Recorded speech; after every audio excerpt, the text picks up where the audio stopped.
will start the proceedings now. And sir, I request you to declare the convocation open.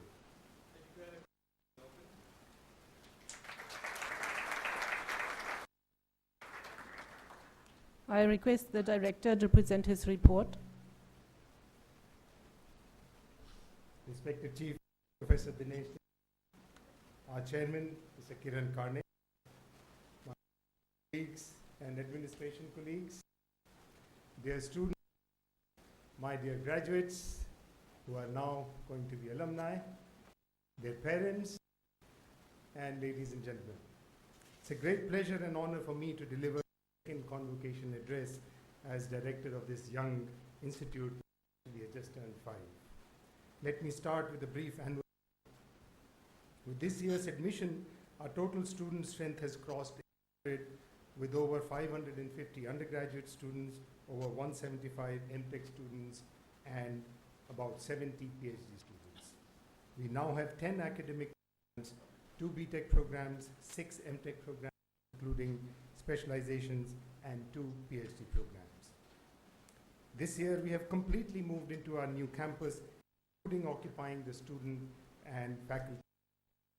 We are making efforts to make our campus efficient in resource consumption.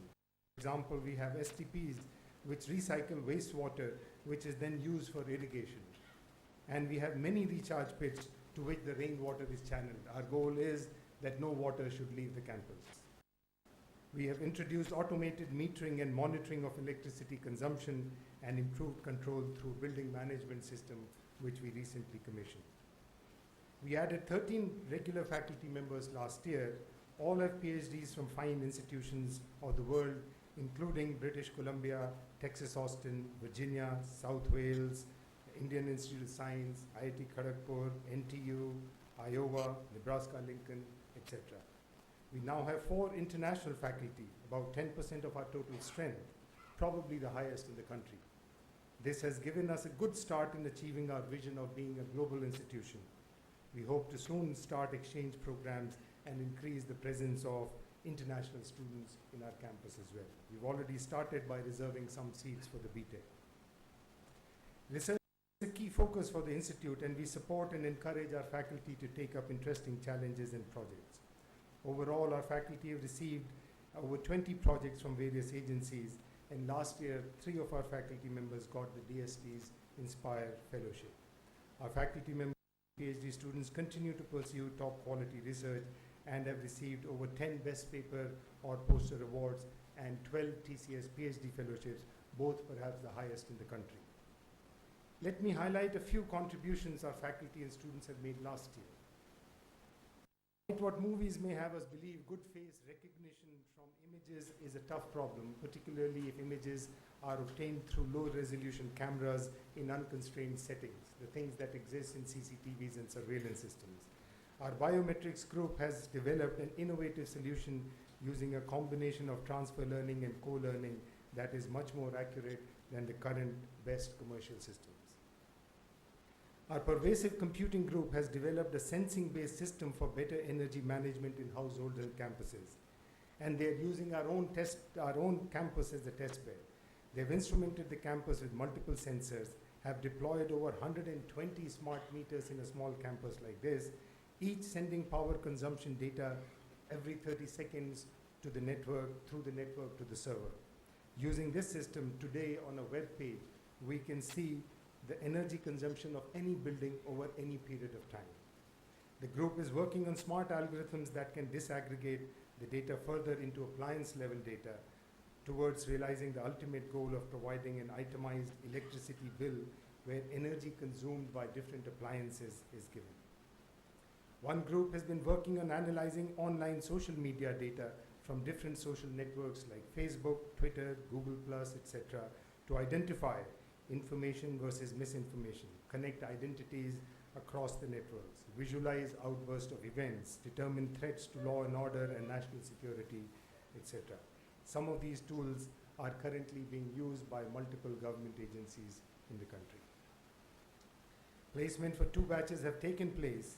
I'm happy to report that despite a tough job market, as we all know, Most students have got good placement, and the average compensation compares favorably with the best in the country.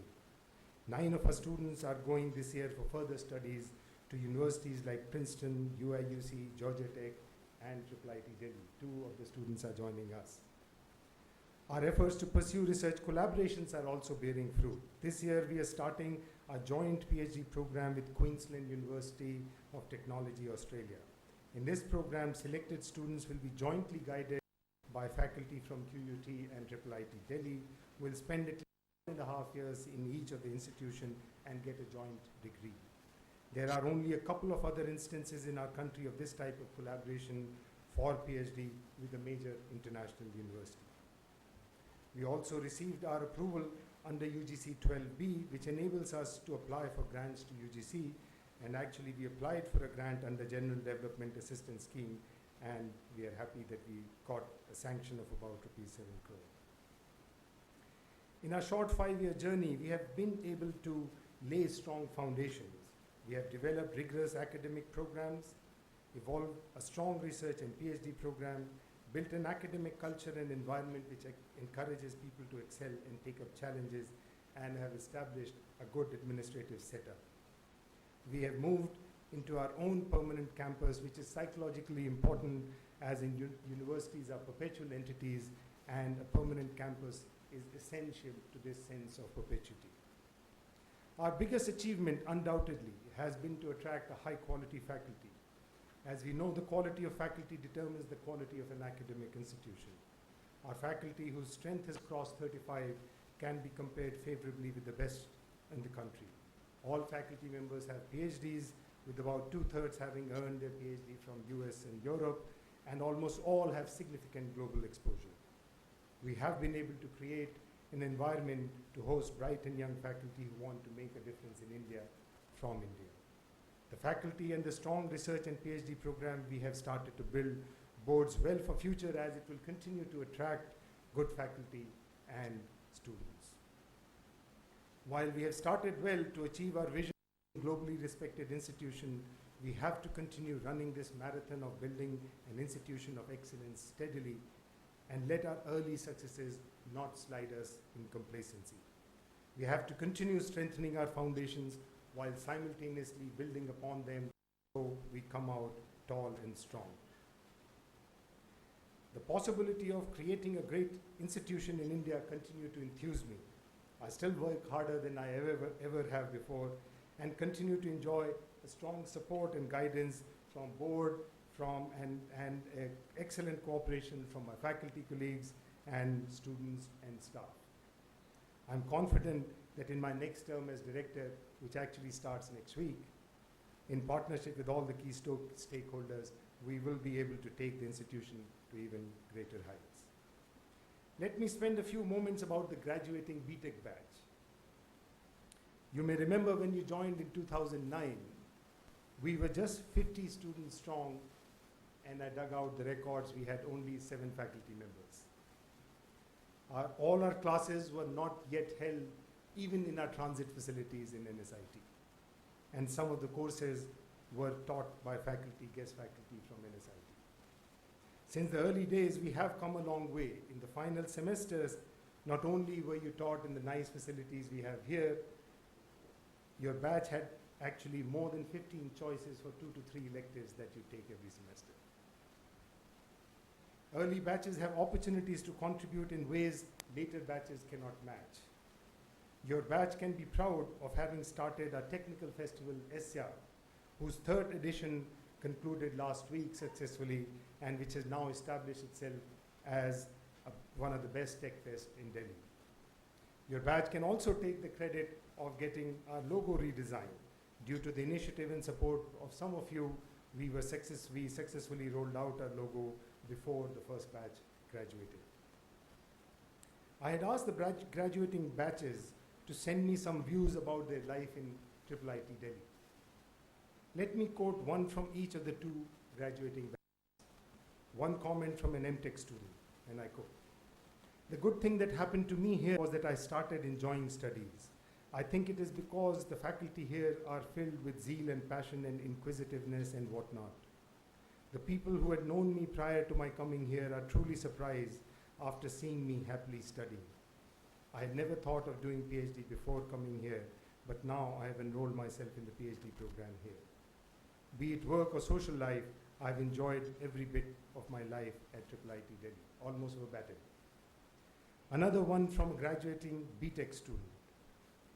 At IIIT-Delhi, I have definitely learned a lot through our demanding coursework, but it was my growth outside the classroom which made IIIT-D special for me. In 4 years, I have written research papers, attended conferences, proposed new rules and projects for the institute, pitched to venture capitalists, gotten graphic design experience, and worked with dozens of partners in different areas.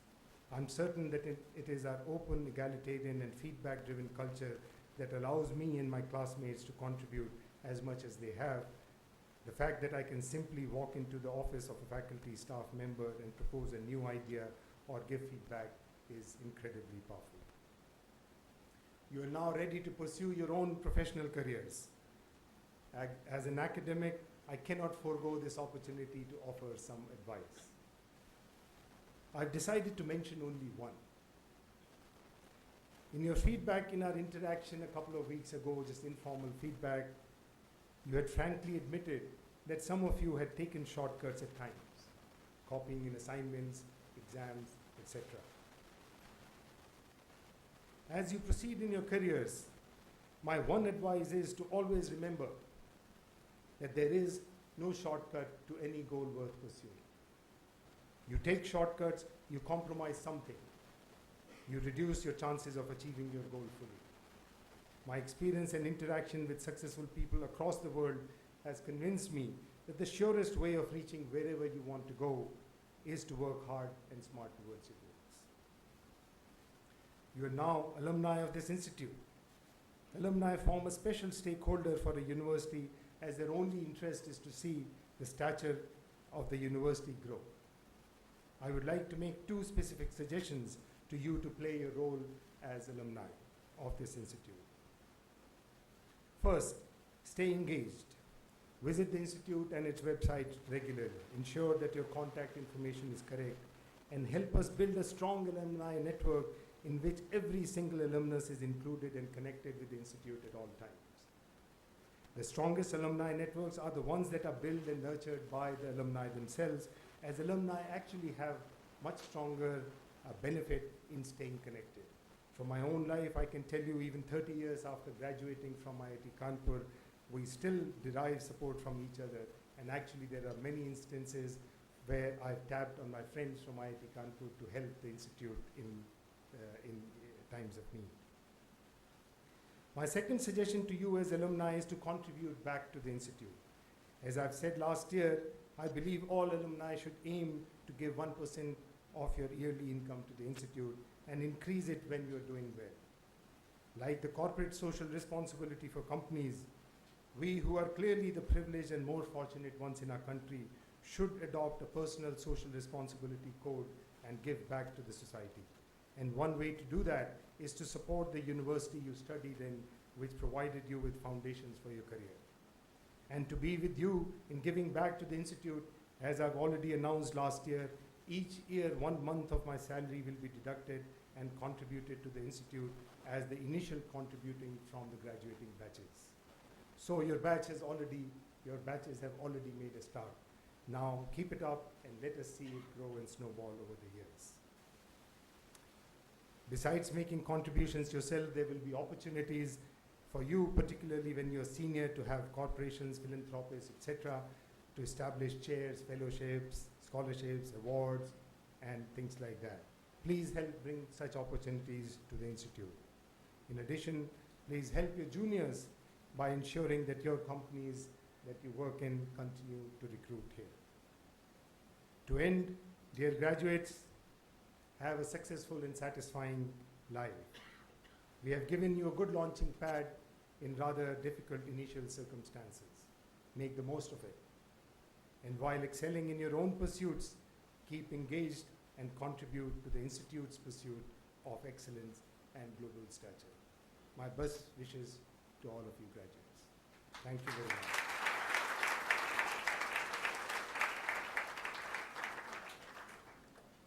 Mr. Chairman, sir, I request you to deliver your address and introduce the chief guest.